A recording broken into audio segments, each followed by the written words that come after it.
ನಮಸ್ಕಾರ. ನಾನು ನಿನ್ನೆ ವಿಶ್ರಮಕ್ಕೆ ಸಂಬಂಧಪಟ್ಟಂಥ ವೆಬ್ಸೈಟ್ಗೆ ಕಾಂಟೆಂಟ್ ರೆಡಿ ಮಾಡ್ತಾ ಇದ್ದೆ. ವಿಶ್ರಮ ಅಂದ್ರೇನು, ಅದು ಫಿಲಾಸಫಿ ಏನು, ನಮ್ಮ ಶಿಶುನಾಳ ಶರೀಫರ ಗುರು ಶಿಷ್ಯ ಪರಂಪರೆ ಹೇಗೆ ಬಂತು, ಇದಕ್ಕೆ ಸಂಬಂಧಪಟ್ಟ ಹಾಗೆ ಕಾಂಟೆಂಟ್ ರೆಡಿ ಮಾಡ್ತಿದ್ದೆ. ಅವಾಗ ಏನಾದರೂ ಟೈಪ್ ಮಾಡಬೇಕಾದ್ರೆ ತಪ್ಪಾದರೆ ಬ್ಯಾಕ್ ಸ್ಪೇಸ್ ಒತ್ತೋದು, ಅನ್ವಾಂಟೆಡನ್ನ ಟೈಪ್ ಮಾಡಿದರೆ ಡಿಲೀಟ್ ಒತ್ತೋದು, ಮತ್ತು ಆಗಾಗ ಕಂಟ್ರೋಲ್ ಸೇವ್ ಒತ್ತೋದು, ಮತ್ತು ತಪ್ಪಾಗಿದ್ದರೆ ಕಂಟ್ರೋಲ್ ಝೆಡ್ ಒತ್ತಿ ಅಂಡು ಮಾಡೋದು, ರೀಡುಗೆ ಮತ್ತೆ ಕಂಟ್ರೋಲ್ ಇಟ್ಕೊಂಡು ರೀಡು ಮಾಡೋದೆಲ್ಲ ಮಾಡ್ತಿದ್ದೆ. ಆವಾಗ ಒಂದು ಅನ್ನಿಸ್ತು, ನಾವು ಮಾತಾಡ್ತಾ ಟೈಪ್ ಆಗ್ತಾ ಇರುತ್ತಲ್ಲ, ಅದನ್ನು ಬ್ಯಾಕ್ ಸ್ಪೇಸ್ ಮಾಡೋಕ್ಕೆ ಲೈಫನ್ನು ಕೀಬೋರ್ಡಲ್ಲಿ ಬ್ಯಾಕ್ ಸ್ಪೇಸ್ ಬಟನ್ನೇ ಇಲ್ಲ. ಏನಾದರೂ ಒಂದಷ್ಟು ಟೈಪ್ ಮಾಡಿಬಿಟ್ಟಿರ್ತೀವಿ ಅಥವಾ ಅಷ್ಟು ಜೀವನದಲ್ಲಿ ಏನೋ ನಡೆದು ಬಿಟ್ಟಿರುತ್ತೆ, ಡಿಲೀಟ್ ಮಾಡೋಕ್ಕೆ ಬಟನ್ನೇ ಇಲ್ಲ. ಮತ್ತು ಇನ್ನೊಂದು ಮೇಜರ್ ಕೀ ದೇವರು ನಮ್ಮ ಜೀವನನ ಕೀಬೋರ್ಡಲ್ಲಿ ಕೊಟ್ಟಿಲ್ದಿರೋದು ಅಂದರೆ ಕಂಟ್ರೋಲ್ ಅನ್ನೋ ಬಟನ್ನು. ಕಂಟ್ರೋಲ್ F4 ಕೊಟ್ಟರೆ ಶಟ್ ಡೌನ್ ಆಪ್ಷನ್ ಬರುತ್ತೆ, ಕಂಟ್ರೋಲ್ S ಹೊಡೆದ್ರೆ ಸೇವ್ ಆಗುತ್ತೆ, ಕಂಟ್ರೋಲ್ C ಅಂದರೆ ಕಾಪಿ, ಕಂಟ್ರೋಲ್ V ಅಂದರೆ ಪೇಸ್ಟು. ಇದಕ್ಕೆಲ್ಲ ಒಂದು ಬಟನ್ ಇದೆ ಕೀಬೋರ್ಡಲ್ಲಿ, ಅದಕ್ಕೆ ಕಂಟ್ರೋಲ್ ಅಂತ ಹೆಸರಿಟ್ಟಿದ್ದಾನೆ ಆ ಕೀಬೋರ್ಡ್ ಮಾಡಿದವನು. ಅಂದರೆ ಅವನಿಗೆ ಗೊತ್ತು ನಮ್ಮ ಜೀವನದಲ್ಲಿ ಯಾವುದನ್ನ ಸೇವ್ ಮಾಡೋಕ್ಕಾಗಲ್ಲ, ಕೆಲವೊಂದು ಕಾಪಿ ಪೇಸ್ಟ್ ಮಾಡೋಕ್ಕಾಗಲ್ಲ. ಇದೆಲ್ಲ ನಮಗೆ ಜೀವನದಲ್ಲಿ ಯಾಕೆ ಮಾಡೋಕ್ಕಾಗ್ತಿಲ್ಲ ಅಂದರೆ ನಮಗೆ ಜೀವನದ ಮೇಲೆ ಕಂಟ್ರೋಲ್ ಇಲ್ಲ. ಕೊನೆ ಪಕ್ಷ ಕಂಪ್ಯೂಟರ್ಲಾದರೂ ಕೆಲಸ ಮಾಡೋ ಕಂಟ್ರೋಲ್ ಇರಲಿ ಲೈಫಲ್ಲಿ ಅಂತ ಅದಕ್ಕೆ ಕಂಟ್ರೋಲ್ ಅನ್ನೋ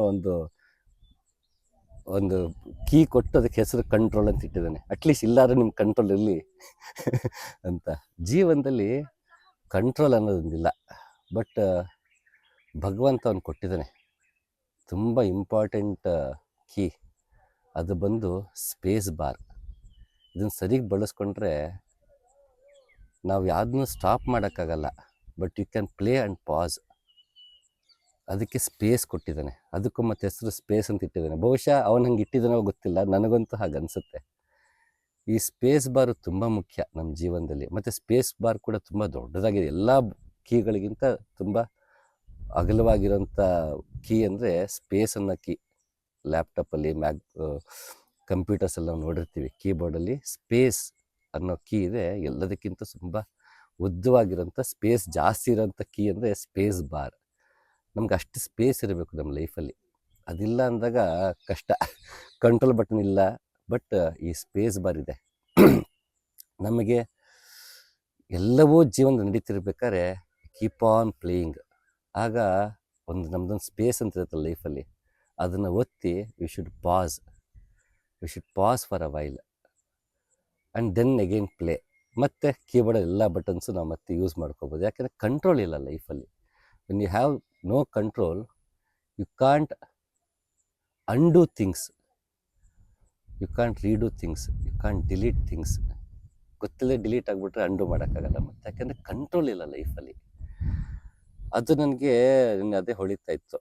ಯಾವಾಗ ಈ ಥರ ಎಲ್ಲ ಆಗುತ್ತೆ, ಅಟ್ಲೀಸ್ಟ್ ಎಲ್ಲ ಡಿಲೀಟ್ ಮಾಡ್ಬೋಣ ಅಂತ ಡಿಲೀಟ್ ಮಾಡಿಬಿಟ್ರೆ ಹಾಳಾದೋಗಿ ರೀಸೈಕಲ್ ಬಿನ್ನಾಗಿ ಕೂತ್ಬಿಟ್ಟಿರುತ್ತೆ. ಸಟಲ್ಲಾಗಿ ನಮ್ಮ ಮನಸ್ಸಲ್ಲಿ ಎಲ್ಲೋ ಒಂದು ಕಡೆ ರೀಸೈಕಲ್ ಬಿನ್ನಲ್ಲಿ ಕೂತಿರುತ್ತೆ. ಆ ರೀಸೈಕಲ್ ಬಿನ್ ಎಂಟಿ ಮಾಡೋದಕ್ಕೂ ಮತ್ತೆ ನಮ್ಮ ಹತ್ರ ಬಟನ್ ಇಲ್ಲ, ದೇವ್ರು ಅದು ಕೊಟ್ಟೇ ಇಲ್ಲ. ಮತ್ತೆ ಒದ್ದಾಡ್ತಿರ್ತೀವಿ, ಎಲ್ಲ ಏನೋ ಡಿಲೀಟ್ ಮಾಡಿದ್ವಿ ಅನ್ಸ್ಬಿಡುತ್ತೆ, ಬಟ್ ರೀಸೈಕಲ್ ಬಿನ್ನಲ್ಲಿ ಕೂತೇ ಇರುತ್ತೆ. ಸ್ಪೇಸ್ ತಿಂತಾ ಇರುತ್ತೆ ಸುಮ್ಮನೆ. ಅದು ಪರ್ಫಾರ್ಮೆನ್ಸ್ನ ಡೌನ್ ಮಾಡ್ತಾ ಹೋಗುತ್ತೆ. ನಮ್ಮ ಸಿಸ್ಟಮಲ್ಲಿ ಹೇಗೆ ಸ್ಪೇಸ್ ಕಡಿಮೆ ಆದಷ್ಟು ಪರ್ಫಾರ್ಮೆನ್ಸ್ ಡೌನ್ ಆಗುತ್ತೆ, ಹಾಗೆ ಲೈಫಲ್ಲಿ ಅನ್ವಾಂಟೆಡಲ್ಲಿ ಎಷ್ಟಾಗೋದಷ್ಟು ಡಿಲೀಟ್ ಮಾಡೋಕ್ಕೆ ಟ್ರೈ ಮಾಡ್ತೀವಿ, ಬಟ್ ರೀಸೈಕಲ್ ಬಿನ್ನ ಕ್ಲಿಯರ್ ಮಾಡೋಕ್ಕೆ ನಮ್ಮ ಕೈಲಿ ಆಗಲ್ಲ. ದೇರ್ ಕಮ್ಸ್ ಗುರು, ಅವನ ಸಿಸ್ಟಮಲ್ಲಿ ರೀಸೈಕಲ್ ಬಿನ್ ಅದೆಲ್ಲ ಡಿಲೀಟ್ ಮಾಡಿ, ಅನ್ನೆಸೆಸರಿ ಎಲ್ಲ ಮಾಡಿ ಅದು ಮಾಡೋಕ್ಕೆ ನೋಡ್ತಾನೆ. ಆಗಲಿಲ್ವಾ, ರೀಬೂಟ್ ಮಾಡಿಬಿಡ್ತಾನೆ ಸಿಸ್ಟಮ್ನ. ಫುಲ್ ಹೊಸ ಮೆಮೊರಿ, 0 ಮೆಮೊರಿಯಿಂದ ಮತ್ತೆ ಸ್ಟಾರ್ಟ್ ಮಾಡಿಸ್ತಾನೆ.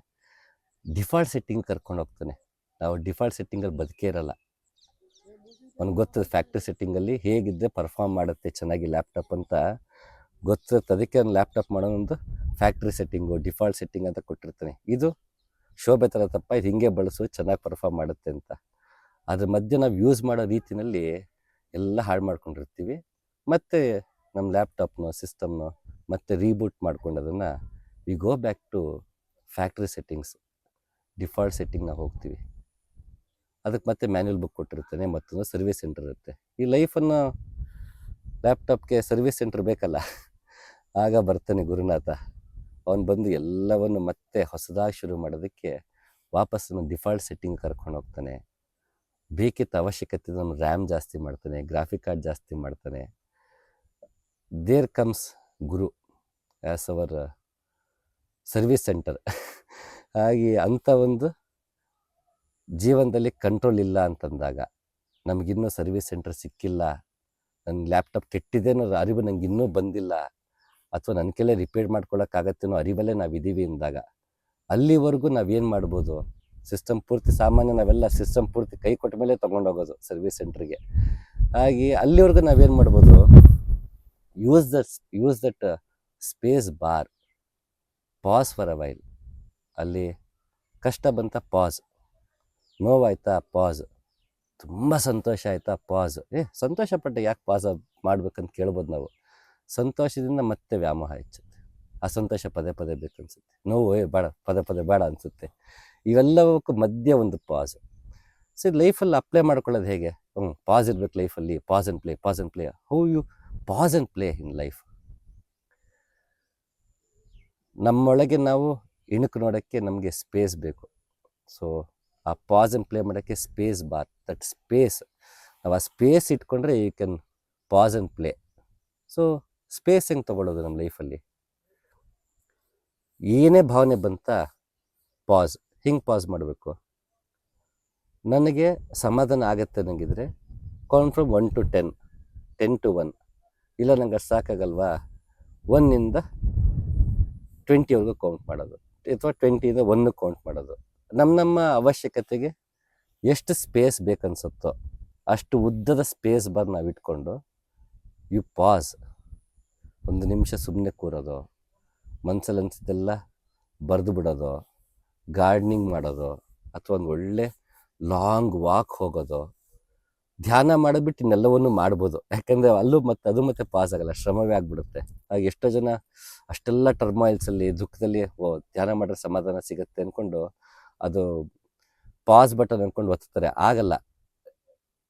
ಯಾಕೆಂದರೆ ಅಲ್ಲಿ ರ್ಯಾಮು ನೆಟ್ಟಿಗೆ ಕೆಲಸ ಮಾಡ್ತಿಲ್ಲ, ಗ್ರಾಫಿಕ್ ಕಾರ್ಡ್ ನೆಟ್ಟಿಗೆ ಕೆಲಸ ಮಾಡ್ತಿಲ್ಲ, ಟೂ ಮಚ್ ಆಫ್ ಜಂಕ್ ಇರುತ್ತೆ, ಎಷ್ಟೊಂದು ವೈರಸ್ ಕೂತ್ಕೊಂಡಿರುತ್ತೆ. You can't pass and play. ಧ್ಯಾನ ಕೆಲಸ ಮಾಡಲ್ಲ ಆಗ. ಅದು ಡಿಫಾಲ್ಟ್ ಸೆಟ್ಟಿಂಗ್ ಕರ್ಕೊಂಡು ಹೋಗ್ಬೇಕಂದ್ರೆ ಇಟ್ ಜಸ್ಟ್ ಪಾಸ್. ವಾಕಿಂಗ್ ಹೋಗ್ಬೋದು, ನಮ್ಗೆ ಇಷ್ಟವಾದ ಸಿನಿಮಾ ನೋಡ್ಬೋದು.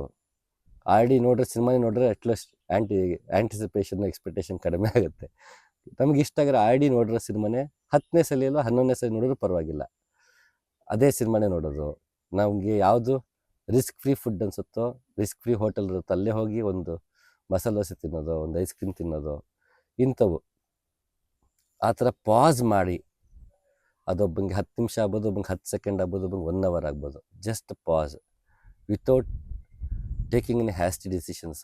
ಆ ಭಾವೋದ್ರೇಕದಲ್ಲೇ ನಿರ್ಧಾರಗಳನ್ನು, ಭಾವೋದ್ರೇಕದಲ್ಲೇ ನಾವು ಮಾತನಾಡ್ಬಿಡೋದು, ಭಾವೋದ್ರೇಕದಲ್ಲೇ ಆ್ಯಕ್ಷನ್ಸ್, ಕರ್ಮವನ್ನು ಮಾಡೋದು, ನಿರ್ಧಾರಗಳ ತಗೊಳ್ಳೋದ್ರ ಬದಲು ಆ ಸ್ಪೇಸ್ ಬಟನ್ ಒತ್ತಿ ಈ ಜಸ್ಟ್ ಪಾಸ್. ಆಗ ಒಂದಷ್ಟು ತಿಳಿಯಾಗುತ್ತೆ. ಅದಕ್ಕೆ ಗುಂಡಪ್ಪ ಹೇಳೋದು, ಜಲದ ಕೊಳ ನಿನ್ನ ಮನ ಲೋಗರದರ ಒಳಗಿಳಿಯೇ, ತಳದ ಕಸ ತೇಲುತ್ತಾ ಬಗ್ಗಡವದಹುದು, ಕಲಕದೊದ್ದೊಡ ಕೊಂಚ ಬಿಟ್ಟಿದ್ದೊಡನೆ ಮರಳಿ, ತಿಳಿಯಹುದು ಶಾಂತಿಯಲ್ಲಿ ಮಂಕುತಿಮ್ಮ. ನಮ್ಮ ಮನಸ್ಸು ಜಲದ ಕೊಳ ಇದ್ದ ಹಾಗೆ. ಅಲ್ಲಿ ಆಗಾಗ ಜನ ಓಡಾಡ್ತಿದ್ದಾಗ ರಾಡಿ ಆಗಿಬಿಡುತ್ತೆ. ಬಟ್ ಆ ರಾಡಿ ಎಲ್ಲಿಂದ ಬಂತು? ತಳದ ಕಸ ತೇಲುತ್ತಾ ಬಗ್ಗಡವದಹುದು, ಕೆಳಗಡೆ ಇರುತ್ತೆ ಕಸ ನಮ್ಮ ಮನಸ್ಸಲ್ಲಿ.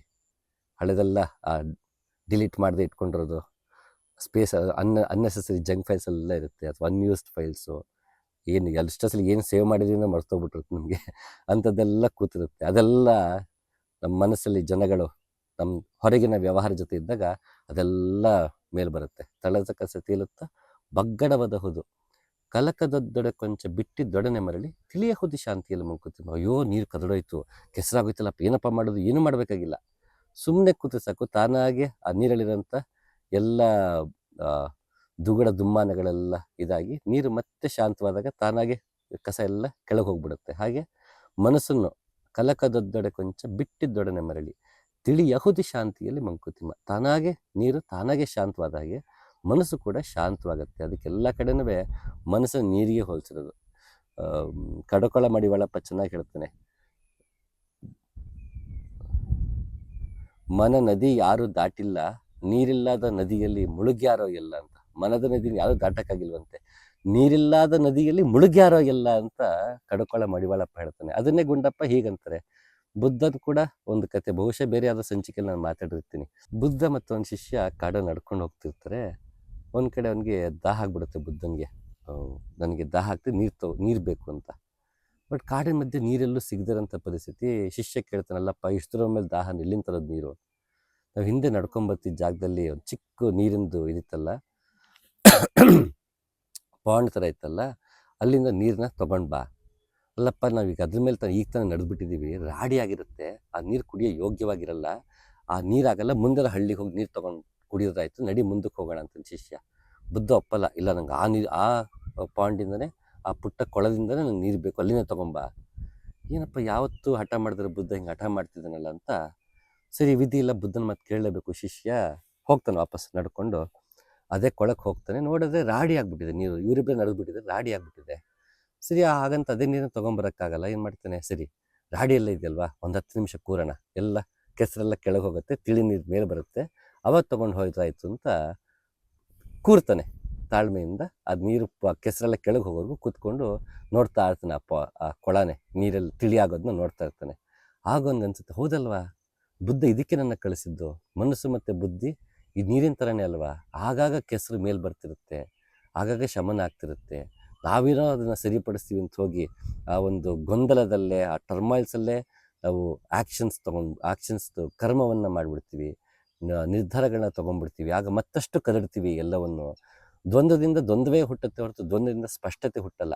ಸ್ಪಷ್ಟತೆಯಲ್ಲಿ ದ್ವಂದ್ವವನ್ನು ಸರಿ ಮಾಡ್ಕೋಬೋದು, ದ್ವಂದ್ವದಿಂದ ದ್ವಂದ್ವವನ್ನು ಸರಿ ಮಾಡೋಕ್ಕಾಗಲ್ಲ. ಅದಾಗಬೇಕು, ನಂಗೆ ಸ್ಪಷ್ಟತೆ ಇರಬೇಕು. ಆ ಸ್ಪಷ್ಟತೆ ಯಾವಾಗ ಬರುತ್ತೆ ಅಂದರೆ, ಆ ದ್ವಂದ್ವವನ್ನು ತಿಳಿಯಾಗೋದಕ್ಕೆ ಬಿಟ್ಟಾಗ. ಅದನ್ನು ಆ ನೀರು ತಿಳಿಯಾಗೋದು ನೋಡಿ ಅವ್ನಿಗೆ ಅನಿಸುತ್ತೆ, ಹೌದು, ಬುದ್ಧ ನನಗೆ ನೀರು ಥರ ಕಲ್ಲ ಕಳಿಸಿದ್ದು, ನೀರು ಥರ ನೆಪದಲ್ಲಿ ಮನಸ್ಸು ಮತ್ತು ಬುದ್ಧಿನ ಹೇಗೆ ತಾಳ್ಮೆಯಿಂದ ನೋಡ್ತಾ ಹೋದರೆ ಅದು ಹದವಾಗತ್ತೆ, ತಾನೇ ತಿಳಿಯಾಗತ್ತೆ ಅನ್ನೋದ ಪಾಠ ಕಲಿಸಕ್ಕೆ ನನ್ನ ಕಳಿಸ್ದ ಅಂತ ಆ ಶಿಷ್ಯನಿಗೆ ಅರಿವಾಗುತ್ತೆ.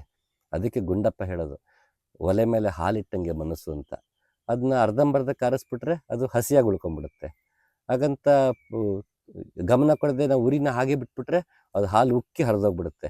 ಹಾಗೆ ಮನಸ್ಸು ಕೂಡ ಹಾಲಿನ ಥರ ಅಂತೆ, ಅದನ್ನು ಎಚ್ಚರಿಂದ ನೋಡ್ತಾ ಇರಬೇಕು. ಹಾಲು ನಾವು ಅಡುಗೆ ಮನೆಯಲ್ಲಿ ಹಾಲು ಒಲೆ ಮೇಲೆ ಇಟ್ಟಿದ್ದಾಗ ನಾವು ಎಚ್ಚರ ಕಾಯಿಸ್ಕೊತೀವಿ, ಹಾಲು ಯಾವ ಇದಾಗತ್ತೆ, ಕೆನೆ ಕಟ್ಟೋದು ಯಾವಾಗ, ಅದು ಯಾವ ಉಕ್ಕತ್ತೆ ನೋಡಿಕೊಂಡು ಆ ಕ್ಷಣ ಕರೆಕ್ಟಾಗಿ ಅದಕ್ಕಿಂತ ಮುಂಚೆ ನಾವು ಸ್ಟವ್ ಆರಿಸ್ತೀವಿ, ಹಾಲು ಉಕ್ಕದೇ ಇರಲಿ ಅಂತ.